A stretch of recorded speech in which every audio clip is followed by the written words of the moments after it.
Namaste everyone. In today's video, we're going to focus on Muni Patanjali's Yoga Sutra 3.35. Now in this particular Yoga Sutra, Muni Patanjali is helping us to understand yet another technique of Sanyam by focusing on the correct understanding of the difference between Sattva and Purusha. So let's take a good look at this sutra, start breaking it up word by word and understanding what it's trying to communicate about this essential difference between the two elements. So the sutra itself goes, Sattva Purusha Yoratyanta Sankirna Yoho Pratyaya Vishesho Bhogaha Pararthatvat Swartha Sanyamat Purusha Jnanam. Alright, so that is the sutra itself. As you can see, I'm not chanting it in the tonality yet, just pronouncing the words. Now let's take a good look at each of the words and start understanding them a little bit better. The first word that we have here is Sattva. And Sattva here is referring to the essence or the potentiality of the Chitta. So the Chitta, as we know, is consciousness, and Sattva is that latent form of consciousness before it's completely manifested. It's sort of like the potential or the seed or the beginning element of the consciousness. So that is Sattva. Then coming to the next word over here, we have Purusha, which of course is the primordial principle mentioned in the Sankhya philosophy. So here we're talking about that same Purusha. And then coming to the next word, we have Atyanta. Atyanta refers to extremely. So that is the meaning of Atyanta, or it also means very much, but basically extreme. And then the next word is Asankirna. Now, Asankirna is a really interesting word because it means non-mixable or heterogeneous. So what that means is certain elements that we're going to discuss are not mixable. They do not come together completely. There's probably just the illusion of them coming together, but they do not mix. Then coming to the next word, we have Pratyaya. Pratyaya means the content or the experience of the Chitta. And after that, we have Avishesha. Now, Avishesha refers to something that's non-specific or not distinct. So here we're talking about that non-distinct kind of meaning or explanation of this word, Avishesha.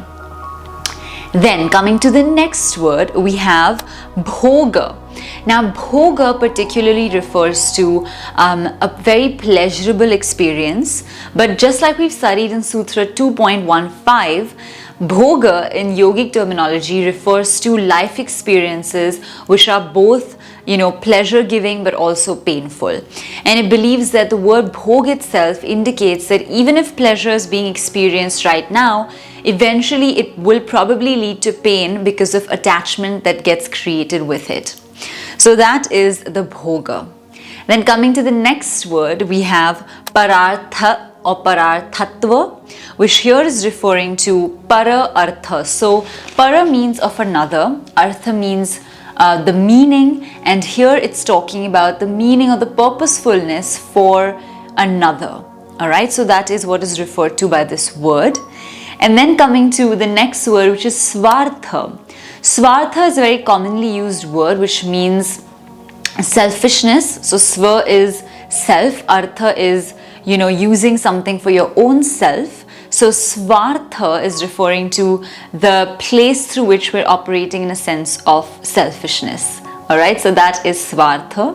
But at the same time, Swartha can also refer to simply using something for one's own purposefulness without having the connotation of being selfish as well. So it entirely depends on which context the word is being used in and how it's being treated. Now the next word over here is Sanyam. So Sanyam over here again refers to the combination of Dharana, Dhyan and Samadhi. So the triad of three of them is Sanyam. And then the next word is Purusha. Purusha of course is again referring to the Purusha principle. And the final word is Gyan or Jnana, which means knowledge. So now that we've understood all of the meanings, let's take a look at what is the sutra trying to tell us. So the sutra can be divided into two sections. In the first part of the sutra, it's telling us that there is a distinction between sattva and purusha. And not only is there a distinction, there's a huge distinction between both of them. And there would definitely be, because sattva belongs to the realm of prakriti, whereas purusha is a completely different element altogether.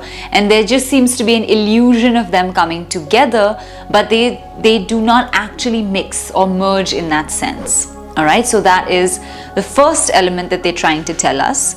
And then of course the next thing that is being explained here is that if we're able to do sanyam on the correct understanding of, these sattva and the purusha, then what will happen is we'll gain a better understanding of the purusha itself, because we will begin to realize what needs to be done for the purposefulness of the purusha versus what needs to be done for the purposefulness of the chitta.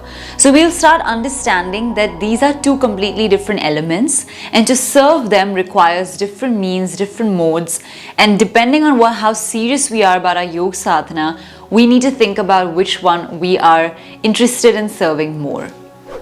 So that is all about the meaning of this particular sutra. Now let's take a deep dive and go even further to understand it a little bit better. Alright, so this is the meaning of the sutra. I hope you were able to see how sattva and purusha are two distinct entities. So usually what happens for us is just the surface level consciousness, the mind, the starting point of consciousness itself is what we consider to be the ultimate, spiritual realm. But what is being explained to us here is that the purusha, or the observant, or the witness principle is completely different from these fluctuations and changes that take place in the consciousness principle, which is sattva or chitta. So once we understand that essential difference and we're able to concentrate upon it or do sanyam on it, we will be able to understand how and what is the real element of Purusha. So we'll gain the knowledge and understanding of Purusha itself, and at the same time, we will figure out what kind of activities are serving the chitta or just giving us that sense of bhoga or external pleasure, versus what are the experiences that actually feed and help the Purusha. So it's almost like, a lot of these days we see those quotes saying that which wolf will you serve, which is inside you. And I think it's somewhat like that, there is of course the sattva and the chitta, and it has its needs for enjoyment and pleasure, pain, etc. But there's also the witness principle, and it goes to show that which activities are we going to do, which will then help us with the understanding and observation of the Purusha versus feeding and satisfying the chitta or the sattva. So there is a great difference, of course, between these two, and we need to kind of contemplate on that difference, think about it very deeply, so that when we're concentrating and understanding it further, we gain an understanding of the ultimate reality, which is a Purusha, and how it functions and what it's all about. So that is what the sutra is indicating. I will say that of course yogic activities and meditation, etc., allow us to take a step back and come into that sort of seat of the Purusha element or the witness principle, which brings us closer and more into the realm of the Purusha. But of course, there are certain activities that ground us even more in the sensory world and take us a little away from the Purusha understanding. So these could be many, and there are so many elements that are also being introduced within the yoga practice, being termed as yoga, which actually might instigate and incite the chitta more than actually calm it down or allow it to reflect inwards. I have to say, I think practices like beer yoga definitely kind of tend to do that, because beer is definitely not something that calms down the chitta. In fact, it kind of creates more of a tendency for the chitta to want to enjoy and experience bhoga. So in that sense, certain things that we're starting to bring into the fold of yoga inherently conflict with the meaning and the definition of yoga as a practice. I think we should be all about innovation, and moving forward, yet keeping certain principles the same as we do so. I think there are some wonderful practices within yoga, such as, I would say, aerial yoga, or even other practices which use dynamic elements in yoga, but still stick with the breath, stick with certain grounding foundation elements. But then of course there are now practices that kind of break those very elemental rules but still use the word yoga when it's not really yoga anymore. So I would say that moving forward as yoga practitioners and teachers, perhaps we can use words like asana more in case we're doing something that's more physical, using the asana combination, rather than saying yoga, because then it kind of distorts the understanding of the entire practice. And with reference to the sutra, what it does is it keeps us, in the chitta realm, kind of wanting more and more bhoga, rather than entering into the witness principle and just observing and entering into that state. So there are a lot of real life examples as well where we can see that we think it's the same. We think that Sattva, Chitta and Purusha is the same, but no, there's so many differences metaphysically speaking. And if we dive deeper into these topics philosophically, and even maybe in our yoga practice, we can actually start to understand them much, much better.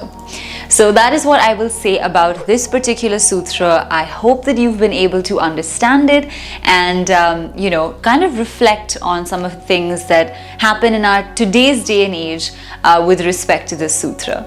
So if you have any thoughts, comments or suggestions on what you think the sutra is about, how it plays out in the real world as well, please do leave your comments in the comment section below. And also please don't forget to subscribe to our channel, because we release new videos every single week. Now we can't wait to see you in the next video or in our next class, course or workshop, the links for which are in the description. So I hope to see you in the next one. Until then, take care, keep practicing, and we're going to see you very soon. Namaste.